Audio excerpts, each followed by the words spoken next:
Hello students, this is me Saurabh Avasthi, English faculty of Mount Litera G School, Jhansi. Today I have brought chapter number 4, that is a truly beautiful mind from Beehive textbook of English for class 9th. We are going to discuss about this chapter, a truly beautiful mind, and this here students we are going to discuss about the beautiful mind of Albert Einstein. So, and you all know this thing that he was a great scientist, that means, and now we are going to study about this man. So now students, let us discuss about this man and about his truly beautiful mind. So let's begin. Great men are not born with special signs. In their childhood days, they are also like common children, and their likes and dislikes are very much similar to them. Their parents also take care of them as normally parents do. Gradually, these children develop some specific virtues and become great when they grow up. So finally, then they used to become the legends of the world. So here we are going to start the summary of the chapter now, a truly beautiful mind, where we are going to discuss about Albert Einstein. Now, so here this story is about a genius, Albert Einstein, who was born on 14th March 1879 in the German city of Ulm. His mother thought him to be freak. His head seemed too large. He was not talking till he was 2.5. He played by himself and loved mechanical toys. He learned to play violin at 6. Once his headmaster told his father that he would never be a success at anything.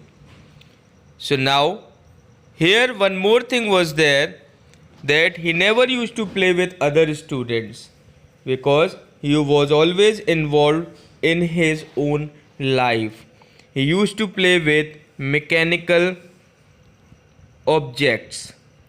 Okay, now here Einstein's desire was good at studies but left school for good as he always clashed with teachers.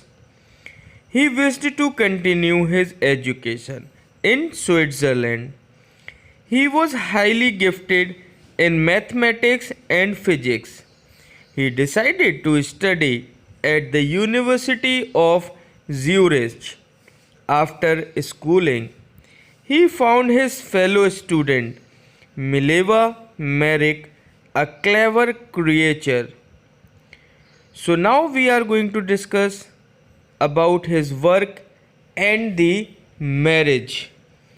So now students, at the age of 21, Einstein worked as a technical assistant and finally secured the job of a technical expert.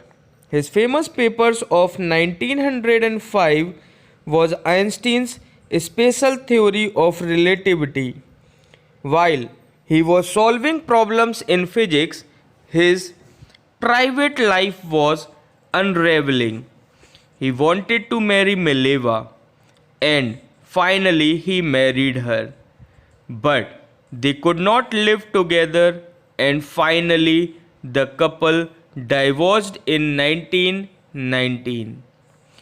Later, Albert married his cousin the same year, and the name of the cousin is Adela, to whom he got married.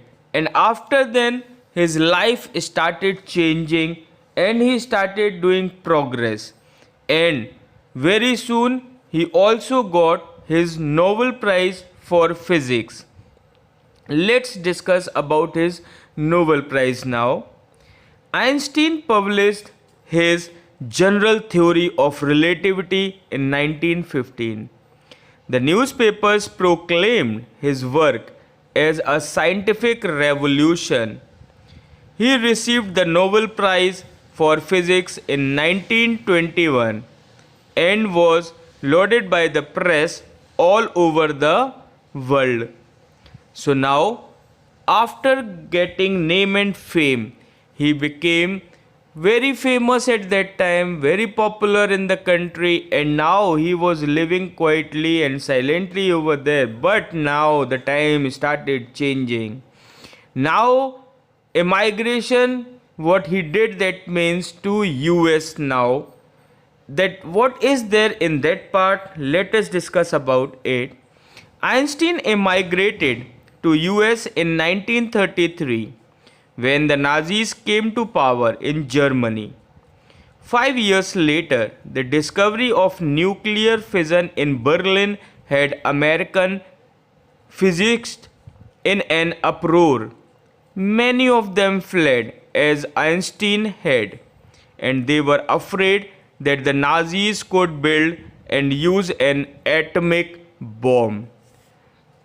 My dear students, you must have heard before this also the bomb which was thrown on the part of Japan, that means two places which are known as Hiroshima and Nagasaki. So now here we are going to discuss about the same thing, that how these things happened and what loss, that means Einstein suffered from there, and how he became so much sad that he stopped, that means all those activities, and he was, that means, not happy during that time. Let's discuss about it. Einstein letter to Franklin D. Roosevelt. Einstein wrote a letter to Franklin D. Roosevelt, the American president, and warned him that a single nuclear bomb would make a mass destruction. But the Americans secretly developed an atomic bomb and dropped them on the Japanese cities of Hiroshima and Nagasaki in August 1945. And that was the turning point for Albert Einstein's life also.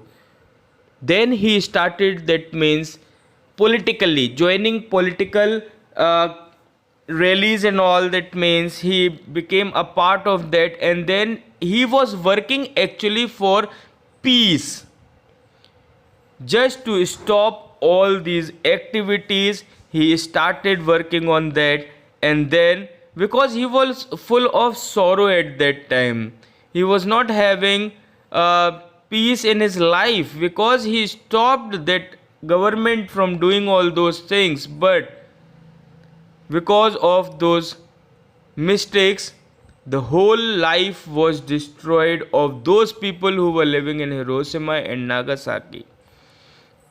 Now, coming to the Einstein's sorrow part now.